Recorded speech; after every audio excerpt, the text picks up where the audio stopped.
နေဆက်လက်တင်ဆက်ပေးချင်တာလေးကတော့ငလင်နောက်ဆက်တွဲနဲ့ပတ်သက်တဲ့သတင်းလေးသာဖြစ်ပါရှင်ဒါလေးကတော့မိဘပြည်သူများအနေနဲ့ဒီနဝေတိတ်တောင်ဖြစ်နေရပါတော့ငလင်ကဆက်လုံနိုင်လားမလုံနိုင်လားဆိုပြီးတော့ရန်ကုန်မှာဆိုလဲမနေ့ညအထက်မြင့်မှာနေရသူတွေစိုးရိမ်ပြီးတော့အောက်ထပ်တွေဆင်းနေကြပါရှင်ဒါလေးနဲ့ပတ်သက်ပြီးတော့ပညာရှင်တွေသုံးသပ်ချက်လေးကိုပဲကျွန်မပြောပြချင်ပါရှင်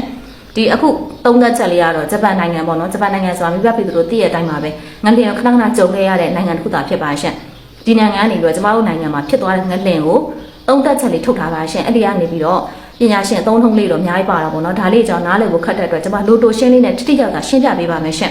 ်ဒီစာလေးကိုတော့ကိုလွင်မိုးဦးဆိုသူနဲ့ဒေါက်တာနေစံလက်ကပြန်လည်မျှဝေထားတာဖြစ်ပါရှင်မြန်မာနိုင်ငံမှာဖြစ်ခဲ့တဲ့ငလင်နဲ့ပတ်သက်ပြီးတော့ဂျပန်သတင်းတွေမှာဒီမနက်ထွက်လာတဲ့သုံးသက်ချက်အသစ်တွေကိုအခြေခံပြီးတော့သူတို့ကရှင်းပြထားတာဖြစ်ပါရှင်မြန်မာမှာဒီလိုဖြစ်ရတာကစကိုင်းပြည့်ရွေကြောကြောင့်ဖြစ်ပါရှင်ဒီပြည့်ရွေကြောတော့မိဘပြည်သူများအားလုံးသတိထားမိပါလိမ့်မယ်ရှင်သိရှိပြီးသားဖြစ်ပါလိမ့်မယ်ကျမအနေနဲ့ငလင်ဆိုတာခန့်မှန်းလို့မရဘူးပေါ့နော်သူကဘယ်နေ့ဘယ်ချိန်ဖြစ်မယ်ဆိုပြီးခန့်မှန်းလို့မရဘူးဆိုပေမဲ့သူကပုံမှန်ပြန်ဖြစ်တတ်တဲ့အခြေအနေတွေကိုတော့အနည်းဆက်ဆုံးခန့်မှန်းလို့ရတယ်ရှင်စကိုင်းပြည့်ရွေကြောကဆိုရင်ပြန်လဲလှုပ်ခတ်နိုင်တယ်ဒီကလှုပ်ခတ်ရင်စိုးရတဲ့ပျက်စီးမှုတွေဖြစ်နိုင်တယ်ဆိုတာကိုကျမတို့လွန်ခဲ့တဲ့လပိုင်းတွေကလေးကနေပြီးတော့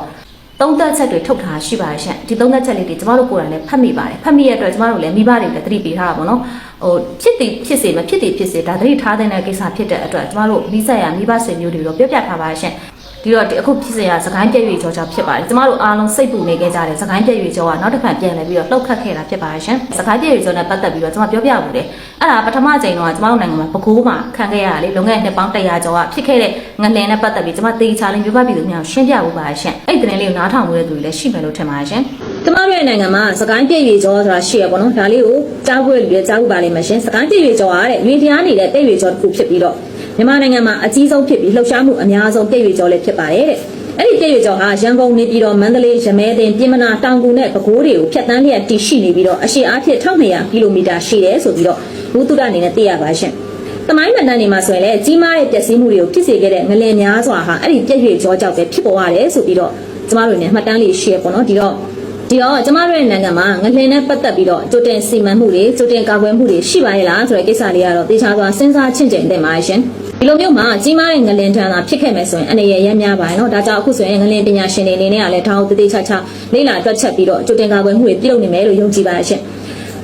်မဖြစ်ဘူးလေနော်ဖြစ်သွားလို့ရှိရင်အနေတွေဖြစ်လာနိုင်တဲ့အတွက်လူတွေအနေနဲ့ကလည်းငလင်နဲ့ပတ်သက်တဲ့ဘူးတုတာလေးတွေကိုပေါ့နော်လိုက်ပြီးတော့ရှာဖွေစူးစမ်းထားတာကာကွယ်ထားတာပို့ပြီးတော့ကောင်းပါရှင်ပြီးတော့ကျမနိုင်ငံမှာအိမ်အားစာဦးဆောက်တဲ့ခါမှာ quality ပေါ့နော် quality ခန္ဓာရည်အားဆက်တဲ့ဖြစ်ဒီလိုဟာတွေတေချာဆန်းစစ်တဲ့လုပ်ငန်းစဉ်တွေဟာတေချာစွာလုပ်ပါရဲ့လားဆိုတာကလည်းစဉ်းစားရမယ့်ချက်တစ်ခုဖြစ်ပါတယ်လုပ်ငန်း1930ကလှုပ်ခတ်သွားခဲ့တဲ့ငလင်ဟာဆိုရင်ရန်ကုန်မြို့မှာပဲခူးမြို့မှာကြီးမားတဲ့တိုက်တာအဆောက်အဦတွေမရှိသေးဘူးပေါ့နော်အဲ့ဒီချိန်တော့မှအန်ဒီရည်ဖြစ်ခဲ့တာဆိုတော့ဒီလိုအခြေအနေမျိုးမှာဆိုတော်တော်ကိုစိုးရတဲ့အန်ဒီရည်ဖြစ်လာနေမှာရှင်ဒါကျမအနေနဲ့ပြည်သူတွေကိုကြောက်လန့်အောင်ပြောတာမဟုတ်ပါဘူးရှင်ဒီလိုမျိုးသဘောပေးတဲ့နေဆိုတာကအချိန်မရွေးအခါမရွေးဖြစ်သွားတတ်ပါတယ်ဒါကြောင့်ဖြစ်လာတဲ့အခါမှာဆုံးရှုံးမှုနည်းပါအောင်လို့အခုတည်းကကိုနေထိုင်တဲ့တိုက်ရဲ့ကြက်ခိုင်မှုပေါ့နော်အဓိကကိုယ့်ရဲ့တိုက်မှာကြည့်လိုက်အကွက်နေတာရှိလားတချို့တိုက်လေးဆိုလေငှက်ကလေးတွေအစာလေးခြီလာပြီးလို့ရှင်သူကပစ္စည်းလေးတွေအဲ့ဒီတိုက်ကြားလေးမှာပြစ်ကြခဲ့တာပေါ့နော်အချစ်ကြတိုက်ကြားလေးနဲ့အပင်ပေါက်ပြီးတော့လေတချို့ဆိုအဲ့လိုမျိုးတိုက်ကအဲ့လိုအကွဲသွားတဲ့အထိကိုအပင်ကြီးအကြီးပေါက်သွားတယ်ရှိတတ်တယ်ရှင်သိလားပြီးတော့အချို့ဆောက်လို့ရေးလုပ်ငန်းတွေကြတာလေစီးစည်းကန်းနဲ့အညီတိုက်ကိုမဆောက်ကြဘူးပေါ့နော်အဲ့တော့တိုက်ကိုဆောက်ပြီးမကြသေးဘူးအချို့တိုက်ရဆိုအံ့နေရပဲကျွန်မမြင်ဘူးလေဒီလားရန်ကုန်မှာလေဆောက်ထားတာအစ်စ်ပဲတော့ဒါပေမဲ့အံ့နေရသိလားအားလို့ဒီလိုတိုက်ဆိုတော့မနေရဘူးပေါ့နော်ကိုကအဲ့လိုမျိုးတော့စိတ်ထဲမှာတွေးမိရရှင်အဲ့တော့ကိုနေထိုင်တဲ့တိုက်ကိုကြက်ခိုင်မှုလေးတွေလည်းစစ်ဆေးတဲ့နဲ့ကိုရဲ့တိုက်မှာအကွဲမှုတွေပါရှိနေဆိုလဲတေးချာဒါပြန်လဲပြင်ဆင်တဲ့နဲ့ပေါ့နော်ပြီးရခါမှာတိုက်အမြင့်မှာနေရဆိုရင်ဒီအောက်ကိုအလွယ်တကူဆင်းနိုင်အောင်လို့လှေကားတွေပေါ့ရှင်လှေကားတွေခံကမ်းမှုရှိလားကောင်းရလားအဲ့ဒါလေးတွေကိုတေးချာသွားဆန်းစစ်တဲ့မှာရှင်လို့အဖြစ်မဖြစ်ဘူးပေါ့နော်ဖြစ်အနေရဆိုတာဖြစ်တတ်ပါတယ်ဒါကျမတို့နိုင်ငံမှာမဟုတ်ပါဘူးနိုင်ငံသားလူတွေဟာဆိုရင်လည်းတဘာဝဘေးဒဏ်ဖြစ်လာခဲ့လို့ရှင်ဘလို့လေးစီမံရမယ်ဘလို့လေးအနေကင်းအောင်နေထိုင်ရမယ်ဆုံးရှုံးမှုအနည်းဆုံးဖြစ်အောင်ဘလို့လုပ်ရမလဲဆိုတော့အားလုံးကဒီလိုပဲသင်ကြားပြီးတော့သတိပြုပြီးနေထိုင်ကြရတာပေါ့နော်ကျမကြားဘူးရတော့နိုင်ငံသားမှာဆိုရင်ကလေးတွေကအစားသွားပြီးတဲ့နဲ့ပတ်သက်တဲ့ဘူးတုတလေးတွေကိုသင်ကြားရတယ်ရှင်အဲ့တော့မှတကယ်ကြုံလာတဲ့ခါကြလို့ရှင်ရင်ဆိုင်နိုင်အောင်ဒါကိုကြော်ဖြတ်နိုင်အောင်ပေါ့နော်ကျမနိုင်ငံလည်းလိုမျိုးလေးလုပ်သင့်ပါတယ်ရှင်ဒါဆိုရင်တော့သဘာဝပြီးတဲ့နေကြုံလာခဲ့မယ်ဆိုရင်ဆုံးရှုံးမှုအနည်းဆုံးနဲ့ကျမတို့ရင်ဆိုင်နိုင်မှာဖြစ်ပါတယ်ဒါလေးတော့ပထမဆုံးသတင်းလေးအနေနဲ့ကျမတင်ဆက်လိုက်ပြစီရှင်အခုဒီငလင်ရဆိုရင် 7.7 အဆင့်ရှိရပေါ့နော်အလွန်ကြီးမားတဲ့အင်အားကြီးမားလို့နဲ့ငလင်အဆင့်ဖြစ်ပါတယ်ရှင်ဒီလိုအင်အားကြီးမားတဲ့ငလင်ဆိုရင်တဲ့မြေပြင်မှာပြင်းထန်တဲ့လှုပ်ခတ်မှုတွေဖြစ်ပြီးတော့ငလင်ရဲ့ဗဟိုချက်အနီးမှာအဆောက်အုံပြိုကျတာမြေပြိုတာနဲ့အခြေခံအဆောက်အဦတွေလန်ဒရာပျက်စီးရဖြစ်ပေါ်နိုင်ပါရှင်ဒီလိုမျိုးဖြစ်ပေါ်တဲ့အခါမှာပျက်စီးမှုရဲ့သိဆုံးမှုအကြောင်းရင်းပေါ့နော်ပျက်စီးတာသိဆုံးတာတွေပေါ့အဲ့ဒါဖြစ်တာပါလဲဆိုတော့သူကဒီငလင်ရဆိုရင်ငလင်လိုင်းရပေါ့နော်သူက10ကီလိုမီတာအကွာမှာဖြစ်သွားတာကျမတို့နိုင်ငံဒီငလင်ရလေ ပြီးတော့ငလင်လိုက်ရမြေပြင်ကိုအပေါ်မြင်မြန်ရောက်နိုင်တယ်မြင်မြန်ရောက်နိုင်ပြီးရဲ့အခါမှာမြန်မာနိုင်ငံမှာဆိုလဲအဆောက်အအုံအများစုကငလင်တန်ခံနိုင်ဖို့ဒီဇိုင်းဆွဲထားတာမရှိဘူးတဲ့ဥပမာအုတ်တက်ဒါမှမဟုတ်ကွန်ကရစ်ပေါ့နော်အဆောက်အအုံတွေနဲ့ငလင်တန်ကိုဘေးတိုက်လှုပ်ခတ်မှုကိုမခံနိုင်တဲ့အတွက်အလွယ်တကူပြိုကျနိုင်ပါရှင့်ဒီလိုပြိုကျနိုင်တဲ့အတွက်ကျမတို့နိုင်ငံမှာဆိုရင်မန္တလေးလူကြီး1.2တန်းကျော်ရှိရဲစကိုင်းလူကြီး1တန်းကျော်ရှိရဲဒီလိုမျိုးကြီးတွေမှာဒီပြည့်ရွေချုံနဲ့နေတဲ့အတွက်လူထုတွေလည်းထူထပ်တဲ့အတွက်တိုက်ရောက်မှုတွေများပြားပြီးတော့ဆုံးရှုံးခဲ့တာဖြစ်ပါရှင်ကျမအနေနဲ့ဒီညမှာတစ်ခုတွင်းမိပါရှင်အမေရိကန်နိုင်ငံမှာဆိုတောမီလောင်ခဲ့တယ်လေအမေရိကန်တို့ဘာလို့သူကငလင်ကိုကြောက်တဲ့အတွက်သူကဒီအိမ်ကိုစောက်တဲ့ခါမှာအုတ်တွေပိုင်းနဲ့တေချာမစောက်ပဲနဲ့သူကအဲ့အထက်သားလိုပုံစံမျိုးကြီးပေါ့နော်အဲ့လိုမျိုးကြီးစောက်ကြရရှင်ငလင်လုံးလို့တိုက်ကပြိုရင်တော့မှဒီတိုက်ပြီးလို့ရှင်လူမသိဘူးသူတို့ကြောက်အဲ့လိုမျိုးပေါ့နော်ဒါပေမဲ့သူတို့ဒီငလင်ကိုကြောက်လို့ငလင်တန်ခံနိုင်တဲ့အဆောက်အဦတွေစောက်ပေမဲ့မီးဘေးတင်ခဲ့ရတယ်ရှင်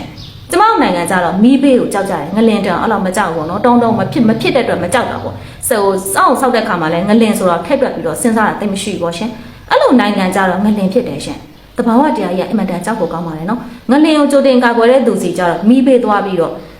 မီးဘေးကိုကြိုတင်ကာကွယ်တဲ့သူစီကိုငလင်လာတယ်ရှင်တခါကျရင်ကျမတို့လုပ်တဲ့လုပ်ရက်တွေအားလုံးကိုစင်ကြင်သင့်ပါပြီရှင်ကျမတို့တဘာဝတရားကြီးကမကြိုက်တော့ဘူးနဲ့တူပါရှင်ကျမတို့အချင်းချင်းဘုံတီးမှုတွေရမ်းများပြားနေတဲ့အတွက်ကျမတို့ပညာများပေးသလားလို့တော့ကျမထင်မိပါရှင်ကျမအနေနဲ့ဆက်လက်ပြီးပြောပြပေးပါမယ်ငလင်လိုက်ရအမျိုးအစားနှစ်ခုရှိရဲတဲ့သူက P wave နဲ့ S wave ပေါ့နော် P wave ဆိုတာကဒီလိုအထက်အောက်လှုပ်တာဒုံပေါ့နော်သူ့ရဲ့ပုံစံ S wave ကကြတော့ဒီလိုလှုပ်တာဒုံအဲ့ဒီကဆိုရင်ငလင်တန်ခံလဲရသူခံစားမိရရှင်တိုက်ကြီးကဒီလိုရမ်းတာပေါ့နော်အဲ့လိုရမ်းတဲ့အတွက်ဒီလိုမျိုးရမ်းတာကအဆောက်အုံတွေပို့ပြီးပျက်စီးစေတာပြိုကျစေတာဒီလိုလှုပ်တယ်ဆိုရင်အဆောက်အုံပြိုကျဖို့ရခိုင်တော့နဲတယ်တဲ့ဒီတော့ကျမတို့ကဒီလိုမျိုး S line နဲ့ပေါ့နော် S way နဲ့မိသွားတဲ့အတွက်အဆောက်အုံပြိုကျမှုတွေအများပြားစွာဖြစ်ပေါ်ပြီးတော့အဆောက်အုံပိပြီးတော့လူတွေအများကြီးသေဆုံးရတာဖြစ်ပါရှင်ကျမအနေနဲ့အရေးကြီးဆုံးအပိုင်းလေးဖြစ်တဲ့နောက်ဆက်တွဲအခြေအနေလေးကိုပြောပြပေးပါမယ်ရှင်ငလင်နောက်ဆက်တွဲပေါ့နော်မြန်မာနိုင်ငံမှာလှုပ်ခဲ့တဲ့ 7.7 လောက်အင်အားကြီးရဲ့ငလင်ဆိုရင်နောက်ဆက်တွဲငလင်ငယ်တွေဖြစ်နိုင်ပါတယ်ရှင်ဒီလိုမျိုးငလင်ငယ်တွေဟာ 5.0 ကနေ 6.0 လောက်အင်အားရှိနိုင်ပြီးတော့ဒီအင်အားလောက်ဆိုရင်ပျက်စီးပြီးသားအဆောက်အုံတွေပေါ့နော်ထပ်မံပြီးတော့ပြိုကျနိုင်ပါရှင်ဒါကြောင့်ဖြစ်ပွားပြီးတဲ့ရပိုင်းဒါမှမဟုတ်လပိုင်းအထိသတိထားဖို့လိုအပ်ပါတယ်ဆိုပြီးတော့ထုတ်ပြန်ထားပါရှင်ဒီဂျပန်ကနေပြီးတော့ဒီသုတေသနလုပ်ပြီးတော့သတင်းမှာတင်ထားတာပေါ့နော်ဒါကြောင့်မိဘပြည်သူများအနေနဲ့နောက်ဆက်တွဲဆိုတာရှိနိုင်ပါရှင်ဒီလိုမျိုးနောက်ဆက်တွဲရှိခဲ့တဲ့ဖြစ်စဉ်တွေလည်းကမ္ဘာမှာအများကြီးဖြစ်ခဲ့ပါတယ်ကျမအနေနဲ့မဖြစ်ဘူးရှင်ဖြစ်သွားရင်အသက်တွေအများကြီးဘဝတွေအများကြီးပါအိမ်ဟာအဆောက်အုံပျက်စီးရဲဆိုတာကပြန်ရှာလို့ရတယ်ပြန်ဆောက်လို့ရတယ်ပေါ့နော်လူတွေတိတ်ဆုံးသွားရင်ပြန်ခေါ်လို့မရဘူးရှင်ဒါကြောင့်ဘလို့ပဲဖြစ်ဖြစ်ဒီတလတာအတွင်းမှာတော့ကျမတို့သတိထားပြီးတော့နေထိုင်တာတော့အင်မတန်ကောင်းပါရှင်ပြီးတော့ကိုယ့်အိမ်ရဲ့ကြန့်ခိုင်မှုကိုကြည့်ပါပထမတစ်ကြော့မှာလည်းအိမ်ကအကြောင်းထနေပြီဆိုရင်ဖြစ်နိုင်ရင်တော့ခြံရှိခြံပြင်မှာထွက်နေပါရှင်တက်နိုင်ဆုံးရက်ွက်နဲ့ညှိနှိုင်းပြီးတော့လမ်းမှာပေါ့နော်အိတ်ဖို့အတွက်လဲစူးစမ်းကြတဲ့တယ်လို့ထင်ပါရှင်ဒီချိန်မှာရက်ွက်တွေစုစည်းနဲ့တယောက်နဲ့တယောက်စောက်ရှောက်ပြီးတော့လမ်းမှာပါအိတ်တယ်ဆိုတော့မှပေါ့ရှင်စောက်ရှောက်ပြီးတော့နေကြတာပို့ပြီးတော့ကောင်းပါရှင်ကျမတို့နေပြီးတော့မှာတော့တော်တော်များများလမ်းပေါ်ထွက်အိတ်နေကြရရှင်ခြံနေလဲရှိကြတော့ခြံထဲမှာအိတ်ကြများတယ်ပေါ့နော်အဲ့လိုတန့်လေးထိုးပြီးနေကြတယ်ခြံအောင်လေးထောင်ပြီးအိတ်ကြပါရှင်အဲ့လိုမျိုးလုပ်ကြပါလေဘလို့ဖြစ်ကျမပြောသလိုမဖြစ်ဘူးဖြစ်သွားလို့ရှင်ဆုံးရှုံးမှာအသက်တွေပါရှင်ဒါလေးတော့ကျမအနေနဲ့ပြောချင်ပါတယ်ဒါကြောင့်ကိုယ့်ရဲ့အခြေအနေကိုကြည့်ပါအိမ်ကအရန်ခိုင်ပါတယ်ဆိုတော့ဝင်နေလို့ရပါတယ်ရှင်မခိုင်ပါဘူးရည်တည်ရတဲ့ဖြစ်နေပြီအကြောင်းတွေထနေပြီဆိုတော့အတက်နိုင်ဆုံးသတိထားပြီးတော့နေထိုင်တာကောင်းပါတယ်ရှင်ကျမတို့တင်ဆက်ပေးတာလေးကတော့မနေ့ကနဲ့ဒီနေ့မနက်ပိုင်းမှာရရှိတဲ့သတင်းလေးကိုတင်ဆက်ပေးတာဖြစ်ပါတယ်ရှင်ဒီပြည်သူများအနေနဲ့သတင်းလေးတွေကိုစောင့်မျှော်နေမယ်ဆိုတာကျမရှုံးကြည့်ပါတယ်။ဘာကြောင့်လဲဆိုတော့ဖြစ်တဲ့ဒေတာမှာရှိရတဲ့သူတွေဘယ်လိုအခြေအနေလေးရှိရလဲဆိုတာကိုမဖြစ်တဲ့ဒေတာမိဘပြည်သူတွေသိချင်ပါပဲလေ။သိခွင့်ရတဲ့အတွက်လည်းကုညီဆောက်ရှောက်မှုတွေဘာလေးလုပ်ပေးရမလဲဆိုတာလေးစဉ်းစားမိကြမယ်လို့ထင်ပါရှင်။ကျမအနေနဲ့အခုချိန်မှာမိဘပြည်သူများအားလုံးကစိတ်နှလုံးချူညှိုးချုံပြီးဒီငလင်တန်ကိုခံစားနေရတဲ့အတွက်တနေ့တောက်ဆောက်ရှောက်ကြပါလို့ကျမပြောချင်ပါတယ်ရှင့်။ဒါအင်အားစုတာကျမတိုက်တွန်းမြစ်တာခံတာပါနော်။မြန်မာနိုင်ငံမှာနိုင်ငံရေးယူဆဘယ်လိုရှိကျမတို့အချင်းချင်းစောင့်ရှောက်ကြဖို့အချိန်ခါရောက်ပါပြီလို့သာကျမအနေနဲ့တိုက်တွန်းတင်ဆက်ချင်ပါရှင်